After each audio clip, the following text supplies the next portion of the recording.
October 20th, 1977 was a date that would forever echo through the halls of music history, but not for the reasons anyone had anticipated.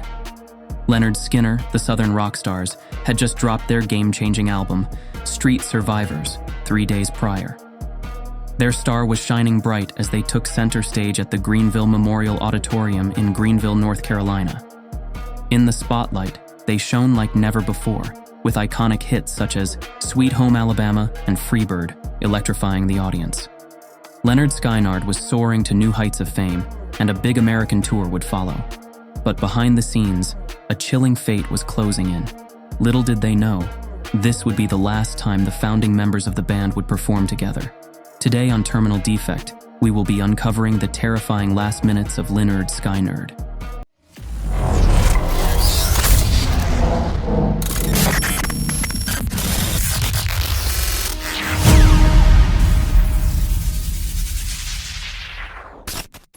After Street, Survivors hit the shelves on October 17th.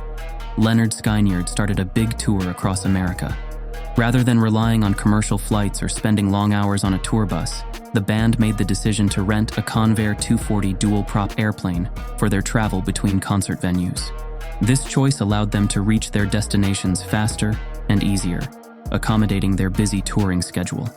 Interestingly, just months prior, Aerosmith had considered renting the same airplane, but their management declined it due to safety concerns, especially after observing the pilot and co-pilot drinking from a bottle of Jack Daniels during an inspection. This decision may have saved their lives. Following a concert in Lakeland, Florida, Lynyrd Skynyrd flew to Greenville, South Carolina for their next show on October 19, 1977.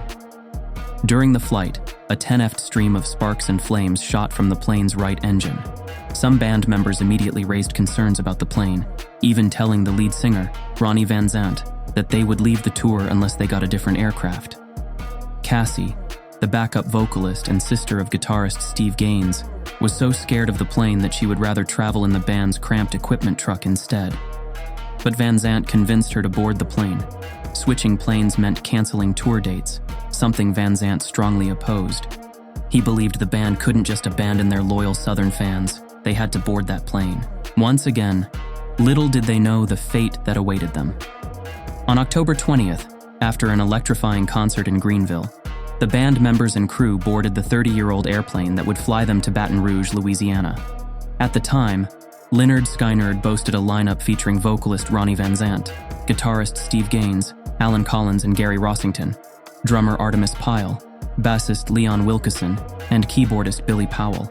In addition to these core members, the band was complemented by a trio of talented female backup singers, collectively known as the Honkettes. This trio consisted of Leslie Hawkins, JoJo Billingsley, and Cassie Gaines. As they boarded the plane, Van Zant was heard saying to Cassie, "If your time is up, your time is up," while he tried to reassure her. The band's next destination was Louisiana State University, where they were scheduled to perform the following night. The anticipation was high, and spirits were soaring as they took off. However, little did they know that this journey would take a tragic turn. On board the plane were 26 passengers, including the band members, but only 20 would live to see another day. That night, the first stretch of the 700-mile flight to Baton Rouge was smooth sailing, but towards the end of their flight, the pilots made a startling realization. The aircraft was running low on fuel, and disaster was lurking. Suddenly, the right engine stopped functioning. This was the same engine that caused problems on the previous flight. In a desperate attempt to transfer fuel from the left engine to the right, the flight crew excitedly jettisoned the remainder of their fuel into the atmosphere.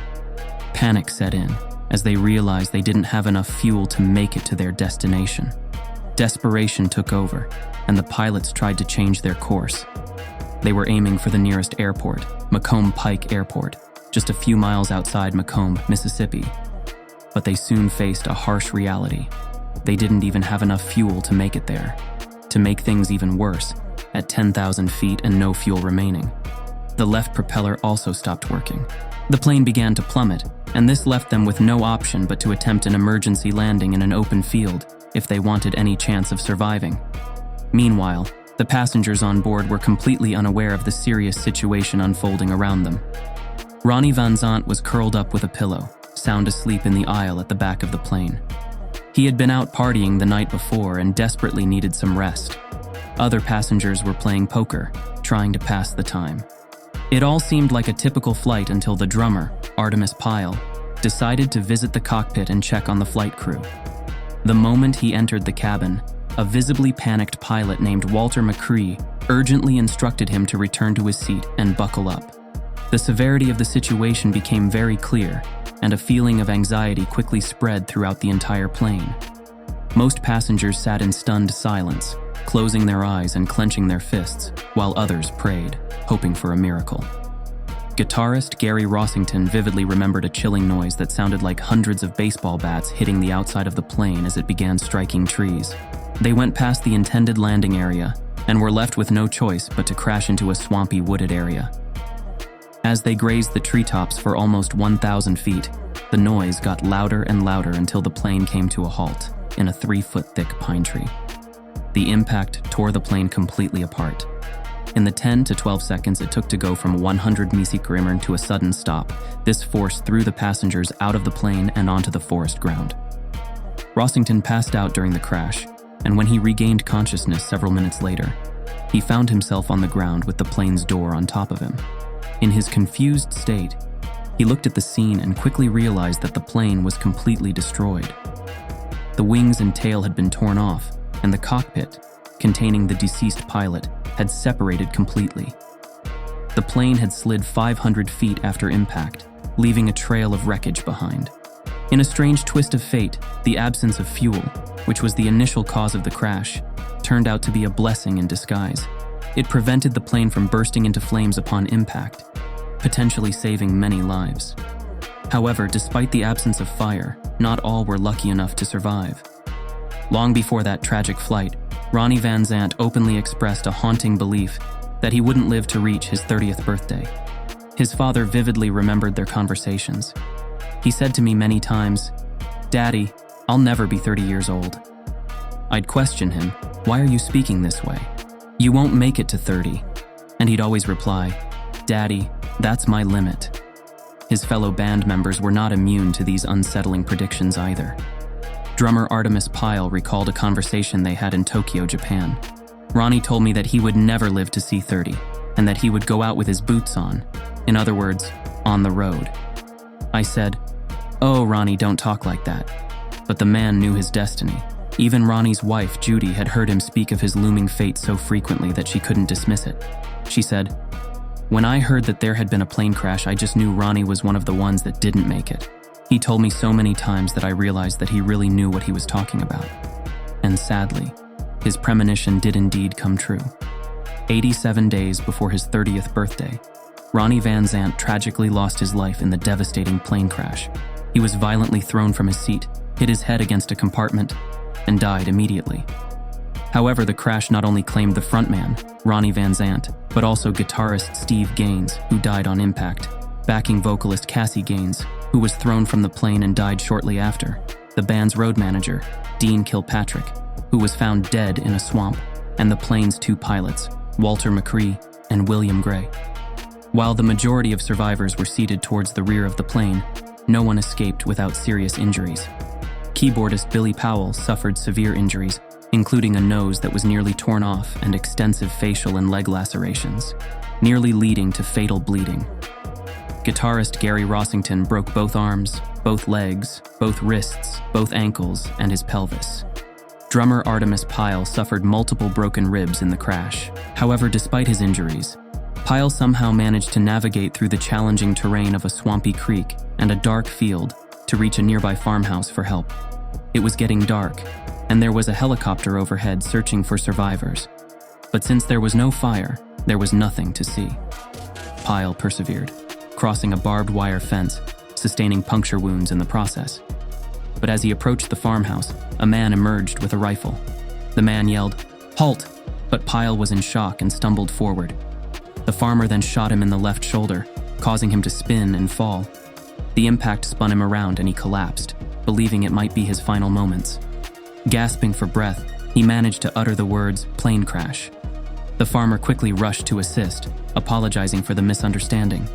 He carried Pyle into his house, where a group of curious farm children gathered. Emergency responders swiftly arrived at the scene, rushing everyone to various hospitals. A local volunteer firefighter described the gruesome scene of the wreckage, mentioning that he stumbled over several victims who were still alive. At this chaotic moment, those whose lives were spared that day were not immediately informed of the tragic fatalities. Gary Rossington, for instance, remained unaware of Ronnie Van Zant's tragic passing for several days, only learning of it when his mother delivered the heartbreaking news.